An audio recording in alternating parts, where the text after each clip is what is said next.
On accueille maintenant, par la magie du virtuel, Monsieur Michel Tremblay, directeur général de la Fédération des aînés et des retraités francophones de l'Ontario. Monsieur Tremblay dirige la Farfo depuis septembre 2021.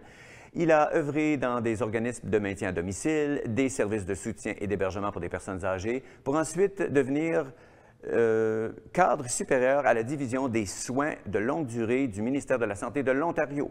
Et plus tard, il a agi comme conseiller exécutif au PDG de l'hôpital Montfort. Bref, le soutien aux aînés francophones n'a pas de secret pour lui.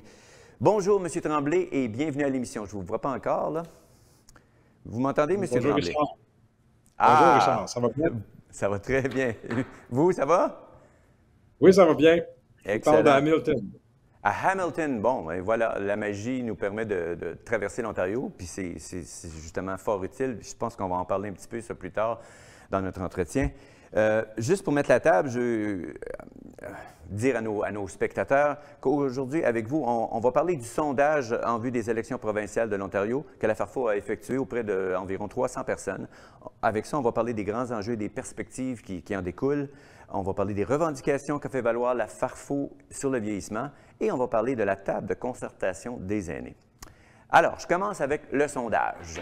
Quand est-ce qu'a été mené ce sondage-là? Puis, qui a répondu essentiellement? Des hommes, des femmes? Quelle tranche d'âge? Est-ce que vous êtes en mesure de nous donner un petit aperçu? Oui, je peux vous en parler. On a 310 personnes qui ont répondu au sondage. Le sondage a été mené entre la 3e semaine de mars puis le 15 avril dernier.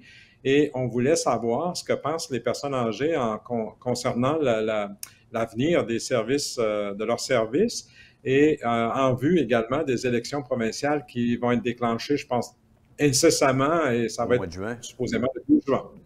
Donc, ce qui est intéressant, c'est que 73 des gens qui ont répondu avaient 65 ans et plus, et seulement 5 en bas de 55 ans.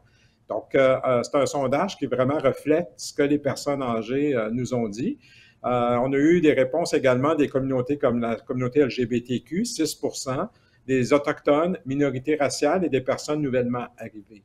Okay. Ce que nous ont dit les personnes, puis c'est pas nouveau, on entend ça depuis longtemps, c'est qu'ils veulent rester chez eux le plus longtemps possible. Et on peut le lire dans les commentaires que les gens nous ont dit. J'ai ma maison, je veux la garder, puis si je suis plus capable de rester chez moi, ben j'aimerais aller dans un appartement avec des services de soutien ou des logements abordables, des maisons de retraite abordables. On parle aussi de maisons en partage. Donc, en gros, les gens, c'est ce qu'ils veulent rester chez eux. Puis, ce qui concerne les services à domicile, les gens veulent avoir accès à des services en français. Partout, on a des problèmes de trouver, soit il y a des problèmes de ressources humaines, mais il y a aussi des organismes qui n'ont pas de ressources humaines francophones. Et c'est très inégal partout dans la province. Et même, c'est inégal même à l'intérieur d'un continuum de services, comme, disons, à Ottawa, par exemple. On peut se retrouver avec du personnel anglophone. Oui, les gens aussi, oui, ça arrive. Oui, ça arrive. Puis même à Ottawa, donc c'est dire que dans des régions plus éloignées où il y a une concentration francophone moins élevée, ça doit être drôlement problématique. En effet, il y a des endroits où il n'y en a pas du tout, ou très peu, où c'est comme on dit, c'est par chance que tu as quelqu'un qui est francophone qui vient chez toi pour te donner des services. Mais ce que les gens nous ont dit aussi, c'est que présentement, notre système, il est drôlement fait, là, il n'a pas changé depuis plus de 50 ans. C'est qu'on a beaucoup d'agences des services de soutien communautaire variés qui offrent une foule de services. Puis on a aussi l'organisme des soins à domicile qui achète des services d'un autre groupe d'agences, comme les infirmières de Victoria ou les Care4, la Croix-Rouge ou d'autres organismes, pour donner des services à domicile. Donc, vous avez un grand nombre d'agences. Les gens ne savent pas nécessairement où aller quand ils ont besoin. Donc, les gens nous disent, on a besoin d'un numéro de téléphone et aussi que quand on appelle à des agences, qu'on n'a pas à être réévalué chaque fois, qu'on ait seulement un dossier, puis qu'on n'a pas à répéter notre histoire à chaque fois qu'un nouvel employé vient chez nous pour nous donner des services. Donc, ça, c'est une des choses qu'on entend. Puis, je pense qu'on a besoin d'une agence responsable pour une population donnée. Tantôt, vous avez mentionné des organisations, un peu des institutions de la francophonie. On a présentement en Ontario un réseau de centres de santé communautaires francophones. On a des organismes de soutien communautaire francophones. On a d'autres types d'organismes également, des centres communautaires. Euh, Pourquoi qu'on ne demanderait pas à ces gens-là d'être les fournisseurs de services pour l'ensemble des services de services à domicile pour les personnes francophones? On n'est Effectivement, jamais si oui. bien servi que par soi-même, hein? Voilà, c'est ce que j'allais dire. En fait, on a déjà des ressources. Ce sont effectivement des institutions que j'aurais très bien pu mentionner dans mon introduction, mais je trouve que vous y connaissez plus dans ce domaine-là que moi, fait que je suis content que vous le mentionniez. Mais comme on a déjà des expertises, comme on a déjà des gens en place, ce serait juste logique, justement, de faire appel à ces gens-là, puis de regrouper ça sous une égide, un système, mais qui est tentaculaire, puis qui est capable d'aller servir les gens là où ils sont, incluant dans Oui, leur en maison. effet. Oui, puis les gens se connaissent. C'est plus facile de s'exprimer dans notre langue. C'est plus facile de rentrer en relation, puis de définir nos besoins ou de dire nos besoins. Alors, Oui, puis je pense que, tu sais, dans les centres de santé communautaire, tu as accès à des programmes de prévention des maladies, de la promotion de la santé. Il y a de la médecine primaire, des services de santé primaire. Donc, il y aurait un continuum et puis les personnes âgées pourraient avoir accès à cet ensemble de services. C'est ça qui serait intéressant d'avoir un système qui est vraiment simplifié en même temps, puis on en serait responsable comme francophone. C'est une donc des faire, recommandations de l'INFO aussi qui est soumise au gouvernement dans le cadre des élections. effectivement. Puis d'ailleurs, justement, fort de ces informations-là, dont vous vous doutiez déjà quand même en grande partie que ce que les gens allaient dire, vous défendez ces intérêts-là, des francophones plus âgés. Ben, il y a eu, j'imagine que ça correspond aussi pas mal au livre blanc sur le vieillissement et aux mémoires que vous avez soumis au Comité permanent des finances et des affaires économiques de l'Ontario quand ils ont voulu préparer leur prochain budget. Fait qu'on pourrait parler de ça un peu, comment ça fait écho à ces écrits-là. Dans le mémoire qu'on a soumis, on avait demandé au gouvernement pour, dans le prochain budget, qu'il y ait des investissements importants dans les services à domicile. On doit dire que dans le budget de la semaine dernière, on nous a écoutés parce qu'on va investir 1 milliard de dollars de plus dans les services à domicile et 100 millions pour le soutien communautaire. Donc, ben, le budget n'a pas encore été adopté. Probablement, ça va aller après les élections maintenant. Mais ce Mais qu'on ça, souhaite, c'est que les trois partis politiques, les quatre, si on compte le Parti vert également, s'ils sont élus, ben, qui investissent dans les services à domicile, puis aussi, mais pas seulement de donner mettre de l'argent, mais de changer les structures pour qu'on simplifie, qu'il y ait moins de structures, puis beaucoup plus de services, dans le fond. puis dans cet argent-là, est-ce qu'on peut espérer qu'il va y avoir une somme qui va être allouée spécifiquement aux services en français ou pour les francophones? Est-ce que c'est quelque chose d'envisageable? Ben, dans les sommes, habituellement, ça va pour l'ensemble des services, mais je souhaite qu'il y ait des montants qui soient réservés pour les organismes francophones, oui. Et aussi, peut-être pour commencer à réfléchir à se donner nos propres structures de services. Tu sais, les, les conseils d'administration qui sont francophones, ils vont prendre l'intérêt de la population francophone à cœur. Donc, ça serait une bonne chose qu'on considère le continuum de services en français. Effectivement. Puis donc, si on revient, ce qui semble le plus pressant pour nos aînés, les plus vieux, justement la tranche d'âge de 65 et plus, ce sont vraiment les soins à domicile et la possibilité, quand ils ont eu une perte d'autonomie, d'aller dans un endroit où ils vont être pris en charge à la hauteur de leurs besoins, mais dans un environnement francophone et C'est ça. Alors, aussi abordable. une de nos demandes, c'est d'avoir accès à des lits de soins de longue durée francophones partout en Ontario. Il y en existe des établissements francophones dans l'Est, dans certains endroits. Il y en a dans le Sud. Entre autres, ici, près d'Hamilton, à Welland, il y a le foyer Richelieu. Puis, il va y avoir la construction d'un nouvel édifice à Toronto pour les soins de longue durée en français.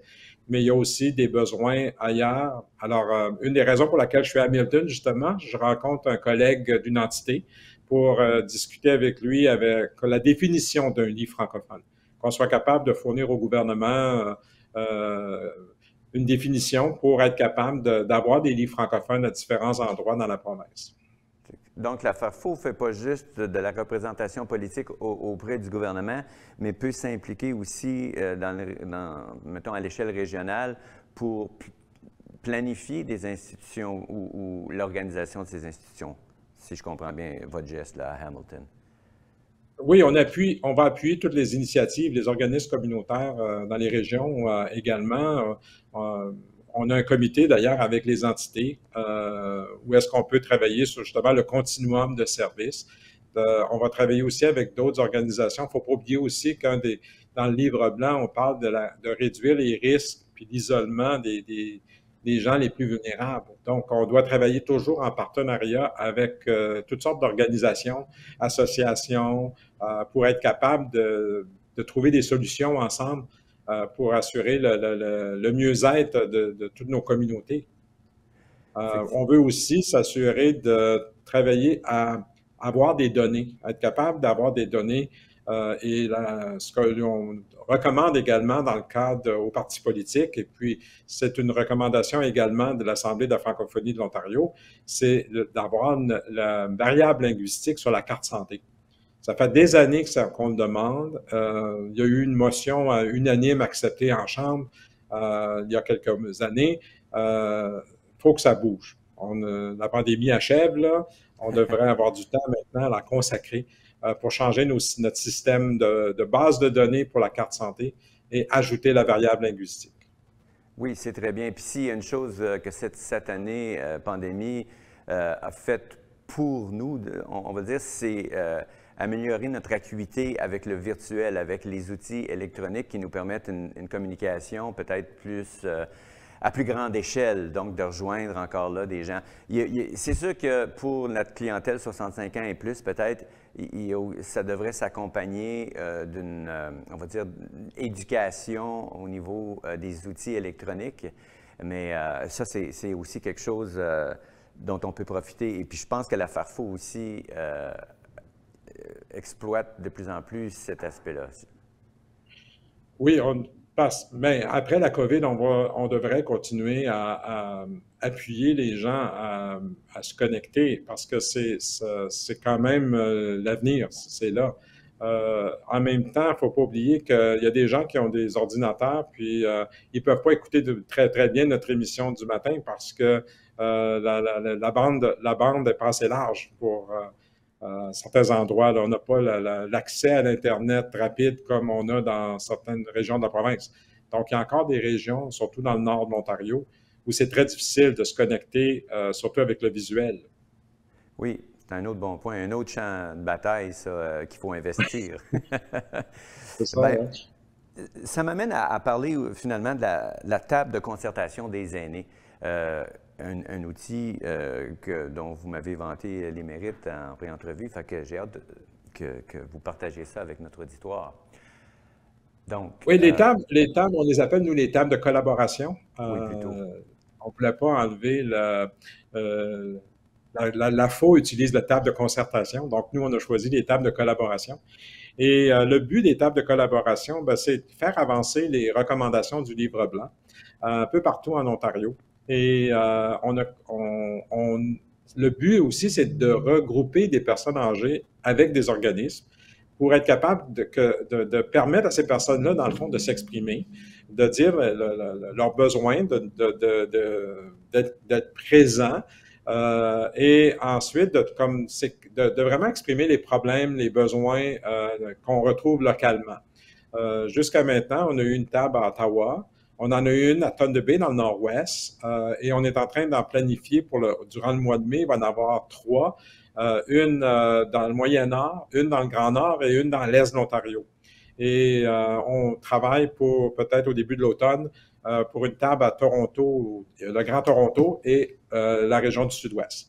Donc, les choses se préparent et pour préparer ces tables-là, on a des comités consultatifs.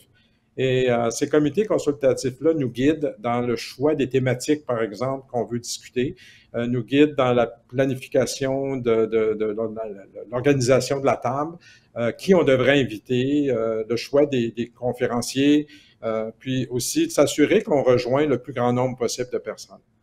Donc, c'est l'approche qu'on fait. Et là, on va commencer une réflexion parce qu'on va quitter la période COVID et on va commencer peut-être à se rencontrer en personne, mais je pense qu'on ne pourra pas abandonner complètement le virtuel. Donc, on va commencer à apprendre à travailler en hybride.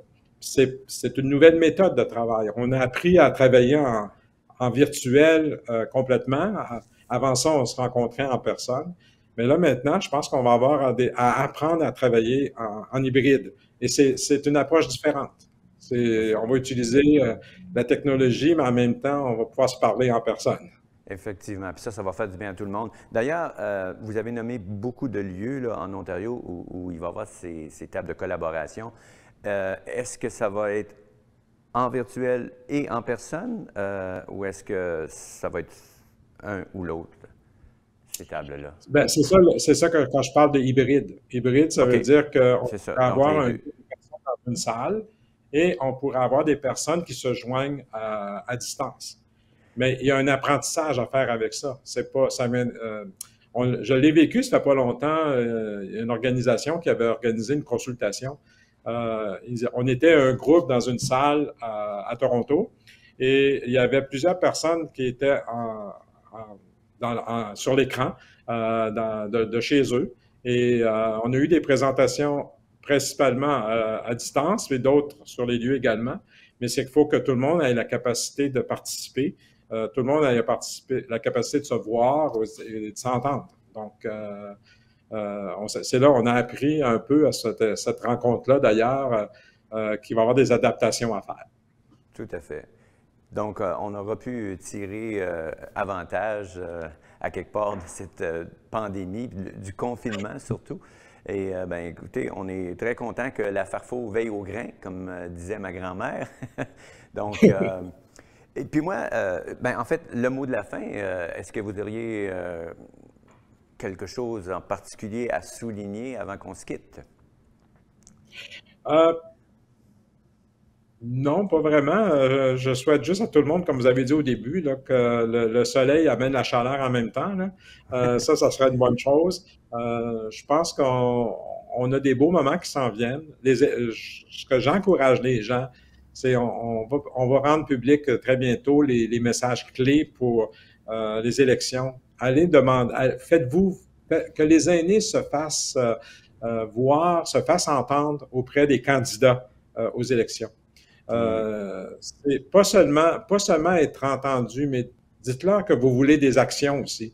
Il y a une dame qui nous avait dit dans une rencontre, faut arrêter de nous étudier, il faut agir maintenant.